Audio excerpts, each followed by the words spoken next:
네, 블루캠프 오늘은 윤건영 더불어민주당 의원과 함께합니다. 어서 오세요. 네, 구로울의 윤건영입니다. 네, 엊그제 이재명 대표가 검찰 나가서 조사받고 왔는데요. 어제 당 분위기는 좀 어땠습니까? 아무래도 당 대표의 검찰 조사라는 게 이례적인 거니까 역사적으로 처음 있는 사실상 그러다 보니까 좋지는 않죠. 그래요? 네. 뭔가 저기 뭐 이재명 대표 스스로 답정 기소라고 이야기를 했는데 뭐 기소 갈 거라고 보는 거죠, 당에서 다들. 지금의 검찰의 행태를 보면 그런 걸로 보였습니다. 당내에서는 이견이 없는 부분이 하나 있습니다. 검찰의 수사가 공정하지도 않고 순수하지도 않는 것 같다. 여긴 이견이 없습니까? 이 부분에 대해서는 뭐 거의 이견이 없고요. 왜냐하면 이번 성남 FC 사건도 경찰에서 불송치 결정을 한 건데 검찰이 끄집어낸 거고 이 대표의 검찰 수사 상황이 거의 실시간으로 지금 중계되고 있지 않습니까? 피사실 공표로 명백한 위법이거든요. 이런 등등을 볼 때 검찰의 행태에 대해서는 뭐 이견이 없는 것 같습니다. 다만 생각이 차이가 있는 부분이 이런 검찰의 수사를 어떻게 대할 것이냐에 관해서는 좀 다소 차이가 있는 거죠. 근데 이 생각의 차이라는 부분은 아직까지는 뭐 선악의 문제 또는 옳고 그름의 문제라기보다는 선택의 영역이다 보니까 이게 뭐 당내 갈등을 폭발시키는 계기가 될 것 같지는 않아 보입니다. 그러면 지금 그 의원님 말씀에 따르면 예를 들어서 기소되면 그러니까 당원 80조 발동이 되는데 어떡할 거냐 이런 얘기 있던데 그럼 뭐 이미 결론은 나오다시피 하는 거랑 같은 거 아닌가요? 80조에 대한 적용 부분은 조금 이른 감이 있고요. 왜냐하면 물론이죠. 아직 정식 기소도 되지 않았고 가정을 가지고 저희가 우리 내부가 왈가왈부하는 것은 검찰이 깔아놓은 판에서 노는 결과적으로 그런 흐름이기 때문에 뭐 그 부분은 나중에 민주당이 집단 지성을 통해서 해결해야 될 부분 아닌가 생각합니다. 근데 왜 제가 여쭤봤냐면 지금 뭐 내부에 이견이 없는 게 검찰 수사의 태도에 문제가 있다라는 그런 문제의식을 공유를 하고 있다면 이것이 뭐 예를 들어서 이재명 대표의 부패 혐의니까 직무 정지시켜야 된다가 아니라 오히려 정치 탄압, 정치 보복의 성격을 띠고 있다고 보는 거잖아요. 네. 그러면 오히려 그러니까 80조 사망이 적용이 되는 것이어서 지금 질문 드리는 거거든요. 이제 그런 부분들 또한 지금 우리가 벌써부터 왈가왈부할 필요는 없다. 검찰판에 놀아날 필요는 없다. 물론 그렇긴 하죠. 그런 겁니다. 그럼 아무튼 문제만 나오면 언론은 뭐 사법 리스크 얘기를 하면서 당이 뭐 마치 두 개로 쪼개진 것처럼 묘사를 하잖아요. 네. 그러니까 당의 대응을 놓고. 예. 근데 일단 실상이 어느 정도인 거예요? 제가 조금 전에도 말씀드렸다시피 아직 그 정도는 아니라고 보는 거죠. 왜냐하면 검찰의 행태, 검찰의 수사가 공정하지도 않고 순수하지도 않은 것들에 대해서는 당내 의견이 뭐 전혀 없다고 보면 될 것 같거든요. 그런 상황이기 때문에 아직은 당내 그런 갈등이 폭발했다라고 보기는 좀 이른 감이 있습니다. 그러면 하나만 더. 네. 이재명 대표 이런 문제 때문에 당이 키우려고 하는 민생 이슈가 커지지 않는다. 그래서 윤석열 정부의 대응력이 떨어진다라는 어떤 이런 지적 분석은 어떻게 받아들여요? 뭐 일면 타당성도 있지만 예. 뭐 우리 민주당의 몫이죠 사실 그런 부분들은. 네, 그래서 그렇게 보시는 거고. 알겠습니다. 오늘 그 신년 기자간담회가 있죠, 이재명 대표가. 네, 그렇습니다. 뭐 여러 가지 이야기를 할 것 같은데 요거는 좀 일단 그 기자간담회 결과가 좀 나오면 네. 짚어봐야 될 문제인 것 같고 국정조사 특위위원이신데 지금 며칠 남았죠? 다음 주 17일까지니까 얼마 남지 않아서 5일밖에 안 남았네. 막바지. 더 이상 기간 연장 안 되는 건가요? 기간 연장을 해서 억울하게 돌아가신 159명의 한을 좀 풀어드리고 싶은 마음이야 굴뚝 같은데 아시다시피 기간 연장은 본회의 표결 사항이거든요. 예. 여지까지도 억지로 끌려온 국민의힘이 동의해 줄 리가 만무한 상황이라 현실적인 가능성은 매우 낮게 보고 있습니다. 그러면 국정조사 특위위원으로서 한번 자평을 해주세요. 뭐 좀 그러니까 진척된 그 사실 밝히는 게 있다고 평가하세요? 많이 아쉽죠. 그래요? 많이 아쉽지만 일정한 좀 성과는 있었다라고 예. 생각하는데 우선 아쉬운 부분은 정부가 자료 제출을 거부하고 거의 사실상 비협조로 일관을 했습니다. 그런 정부를 국민의힘은 감싸기만 했고요. 국정조사를 하다 보니까 이건 2대1로 싸우는 느낌이 들었습니다. 그래서 그런 부분들이 상당히 아쉽지만 그럼에도 불구하고 이번 참사가 불가항력적인 게 아니라 인재다. 다중 인원에 대한 대비 태세를 전혀 갖추지 못했다라는 게 우선 첫 번째로 드러났고요. 두 번째로는 컨트롤 타워가 실종된 상황이었다. 그러다 보니까 갖춰져 있는 시스템이나 조직을 전혀 동원하지 못했다라는 부분이고 끝으로 대한민국의 재난 대비와 관련해서 비어있는 곳이 너무 많았다라는 부분도 좀 발견하는 것 같습니다. 그 이 점은 어떻게 봐야 됩니까? 이상민 행안부 장관이 출석해서 했던 발언 중에 거짓 발언이 있었다. 네. 그다음에 김광호 서울청장도 역시 거짓 발언을 했다. 이런 지금 언론 보도가 있단 말이에요. 맞습니다.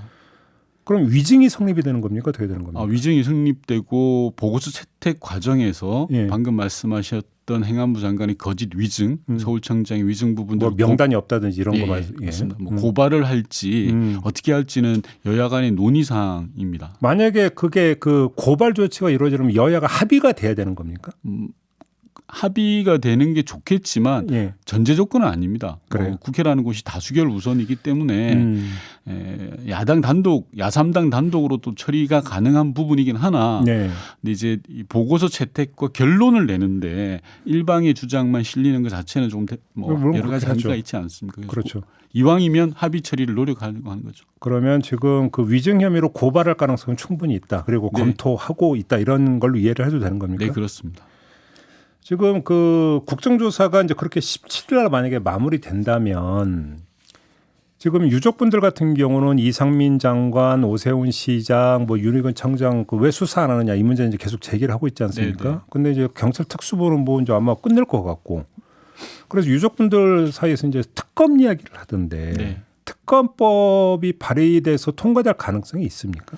우선 그에 앞서서 저는 윤석열 정부가 좀 대단히 비겁하다고 생각을 합니다. 왜요? 대통령이나 장관들이 말로는 죄송하다라고 하는데 누구 하나 당당하게 나서서 자기 책임을 인정하는 사람이 없습니다. 네네. 오로지 책임은 다 실무진들한테 있다라고 이제 떠넘기기 하고 꼬리 자르기 합니다.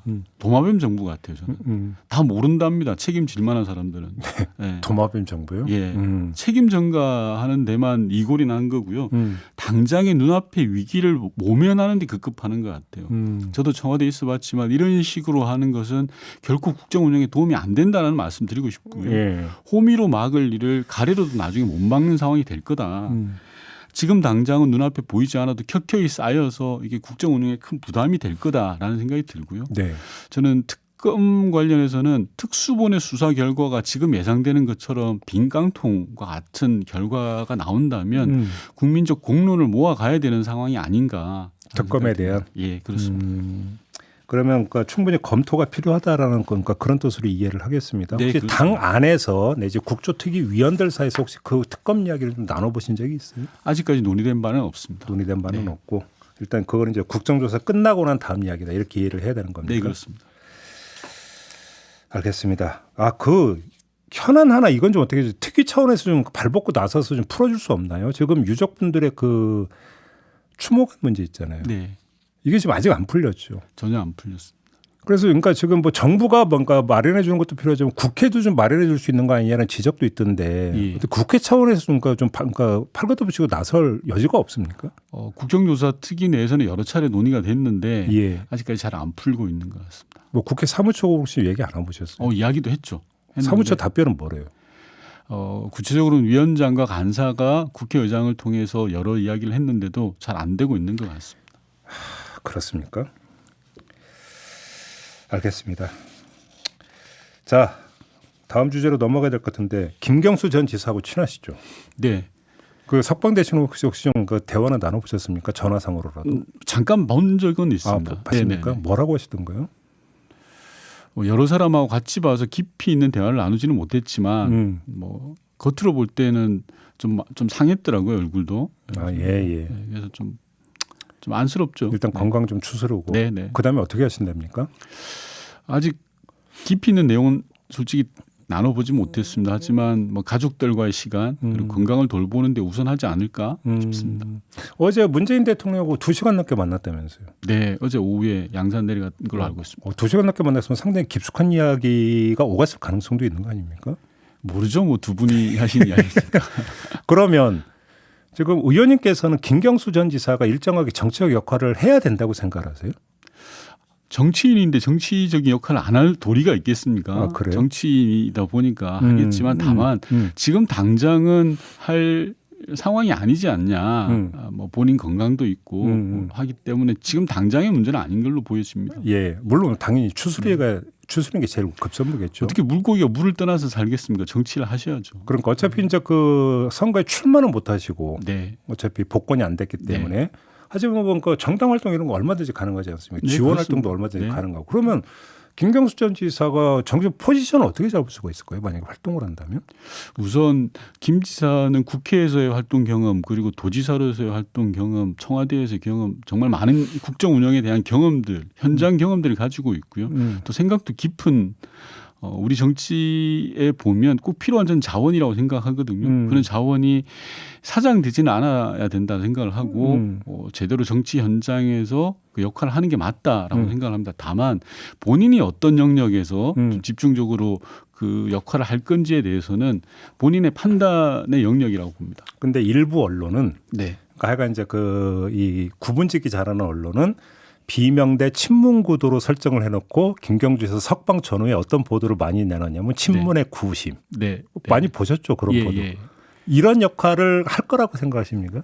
저는 그러지는 않을 거라고 봅니다. 왜냐하면 뭐 저와 같이 참여정부 때 청와대 비서관도 같이 하고 지금까지 쭉 활동을 했지만 어느 세력의 대표 또는 정파의 대표라기보다는 본인이 갖는 역사적 소명이나 위치에 대해서 잘 알고 있기 때문에 그런 뭐 소위 말하는 보수 언론 등이 보는 그런 시각에서 움직이지는 않을 거다라고 봅니다. 그러면 최소한 네. 내년에 이제 총선이 있지 않습니까? 네. 그러니까 이제 과거의 개념을 그러니까 좀 빌려서 쓴다면 이른바 경남벨트 네. 막 이런 데서 그러니까 지원을 한다든지 이런 역할은 얼마든지 할 수 있다고 봐요. 당연히 그건 할 수 있죠. 민주당이 척박한 곳이고 그리고 또 정당이 균형 있게 전국적으로 득표를 하는 게 의미 있는 거라고 보기 때문에 네. 그런 역할은 뭐 마다하지 않을 걸로 보여집니다. 그래요. 네. 아, 선거 얘기했으니까 갑자기 또 그런데 요즘 선거구제 개편과 김준표 의장이 상당히 그 열의를 가지고 좀 네, 접근하고 네, 있는 네. 것 같은데 일단 이거저거 다 따라서 될 거라고 보십니까? 저는 돼야 된다고 생각합니다. 네. 선거제도 개편을 포함해서 선거제도만이 아니라 비례정당 문제는 어떻게든 풀어야 되고. 예, 풀어야 되고 정치 개혁을 해야 됩니다. 네. 그래서 물이 들어오면 배를 저어야죠. 그렇기 때문에 해야 되는 당위를 좀 말씀드리고 싶습니다. 어떻게 해야 되는데요? 워낙 생각들이 각양각색이죠. 저만 해도 다른 생각들을 가지고 있고요. 그래서 우선 공론을 모아내는 게 중요하고요.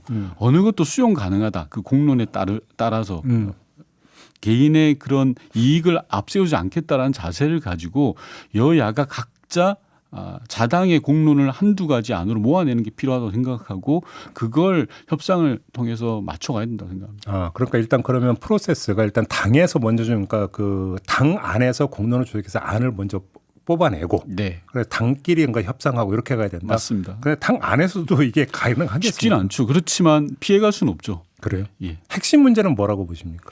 저는 비례대표의 비례성과 비례성을 강화하는 문제고 그리고 이 선거구제에서의 대표성 부분을 보완하는 문제 이 두 가지가 아닌가 싶습니다. 권역별 비례대표제로 가야 된다고 생각하세요? 제 개인적 선호는 그러합니다. 그래요? 네. 근데 그러니까 그 민주당 같은 경우는 권역별 비례대표제를 이야기하는 분들이 많이 있던데 국민의힘은 어때요? 국민의힘은 선호도가 낮죠. 그거에 대한 사실은. 선호가 네네. 낮죠. 오히려 중대 선거구제에 대한 선호도가 지역에 따라서 차이는 있을지언정 좀 있습니다. 알겠습니다. 이거 이제 갈 길이 먼 거고 뭐 의원님은 또 이제 그다음에 정보유 간사를 맡고 계시니까 네. 하시는 일이 참 많으세요. 그러게요. 무인기 문제 있잖아요. 네네. 어제 국방부가 대통령한테 업무 보고한 거 보니까 대책 가운데 일단 저는 제일 의아해서 좀 안 네. 풀려서 그러니까 하나 궁금한 게 있어서 별로 중요한 건 아닌데 무인기 대책 중에 하나로 그물망 설치를 한 게 있더라고요. 그 무슨 말인지 혹시 이해되세요?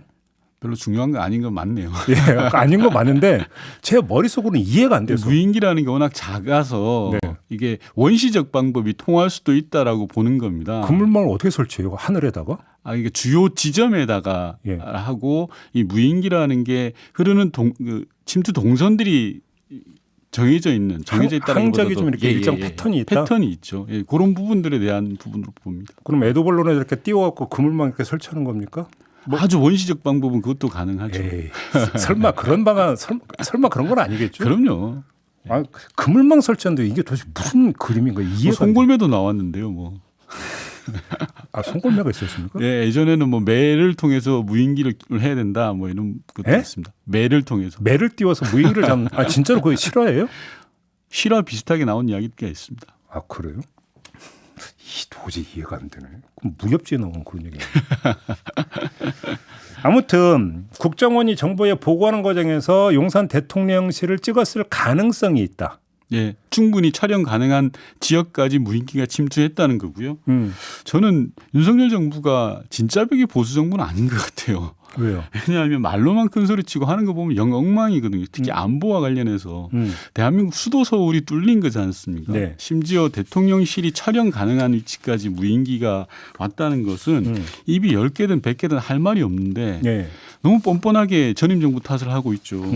부끄러움이 없는 정부라고 생각하는데요. 예. 어제 윤석열 대통령이 진짜 평화, 가짜 평화 뭐 이렇게 이야기하시던데 예.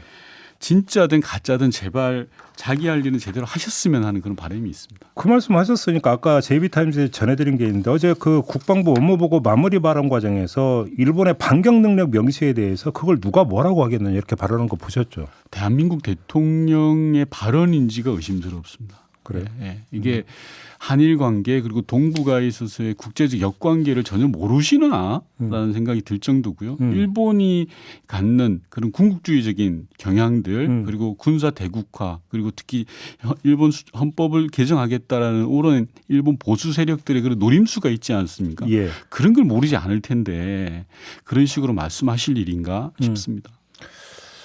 그러게요. 외교부에서도 입장을 이미 내놨었는데 네. 이거에 대해서. 네. 알겠습니다. 아무튼 그러면 그 대통령실 촬영이라고 하는 것은 그냥 그 하나의 가능성만 인정을 하지 실제로 촬영했을 가능성이 높다는 아니었던 거잖아요. 국정원의 보고. 가능성의 높고 낮음을 판단할 수가 없죠. 왜냐하면 북한 무인기를 못 잡아냈으니까요. 무인기를 잡았더라면 무인기 안에 있는 촬영된 내용을 확인할 수 있었지만 유유히 북한으로 돌아가 그런데 버렸죠. 북한이 만약에 그 대통령실 촬영을 했다면 북한이 공개를 하지 않았었을까요? 그거는 저는 아니라고 봅니다. 아니라고 보세요. 예, 예. 왜요? 공개하면 뻔하잖아요. 예컨대 화상이나 화질이 어느 정도인지 보여지는 거고 아, 예. 절대 칼은 칼집에서 빼기 전이 무서운 거지. 저는 저라면 공개 안 합니다. 그래요? 예. 설령 촬영을 했다 하더라도. 당연하죠.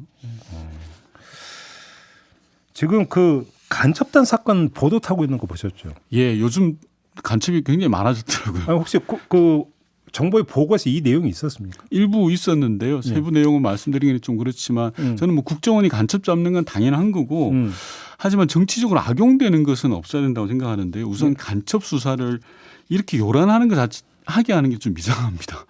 낚시를 하더라도 조용히 해야 물고기가 도망가지 않는데 원래 간첩은 일망타진이 그럼요. 가장 기본 수사 기법 아닌가요? 그렇죠. 간첩 수사를 온 동네 소문내고 하는 경우는 보지 못했고요. 예. 또한 문재인 정부에서 손을 놓아서 간첩이 득세한다라는 식으로 국민의힘에서 이렇게 뭐 정치적 이야기를 하시던데 간첩 수사가 소매치기 등 잡범 수사는 아니거든요. 이게 오랫동안 지켜보면서 물증을 확인하고 윗선을 확인해서 일망타진하는 게 간첩 수사의 기본입니다. 네. 그런 사실을 엄연히 알고 있을 텐데도 불구하고 그런 식으로 이야기한 건 정말 무식한 건지 아니면 정략적 의도가 있는 건지 모르겠습니다. 최근에 보도된 간첩 사건만 하더라도 최소한 문재인 정부 이전부터 들여다보고 수사해왔던 사건들이거든요. 오래 들여다봤네요. 그럼요. 예, 예. 그러면 지금 타이밍을 지금 잡는데 그러니까 특별한 또 정책 의도가 있다고 보시는 겁니까? 뭐 그 부분에 대해서는 뭐 국정원은 아니라고 하겠지만 요즘 부쩍 간첩단 사건들이 많이 나오고 있는 부분들은 좀 잘 봐야 될 것 같고요. 국정원이 그런 이런 정치권의 정략적 흐름에 저는 부안해동하지 말아야 된다고 생각합니다. 장날에 장이 있었다고 아무데나 자판 깔면 안 되지 않습니까? 일부 언론은 공안 통치가 시작이 되는 거 아니에요? 또 이런 어떤 분석 기사 내놓던데. 그런 의심의 눈초리가 있는 거죠. 앞서 말씀드렸던 것처럼 예. 대한민국의 간첩이 할보해서는 안 됩니다. 일망타진해도 다 잡아야 됩니다. 그러나 요란하게 뭐 특정 시기에 이용되는 것은 좀 아니지 않나라는 생각이 듭니다. 알겠습니다. 자, 이렇게 마무리하도록 할게요. 고맙습니다, 의원님. 네. 더불어민주당의 윤건영 의원이었습니다.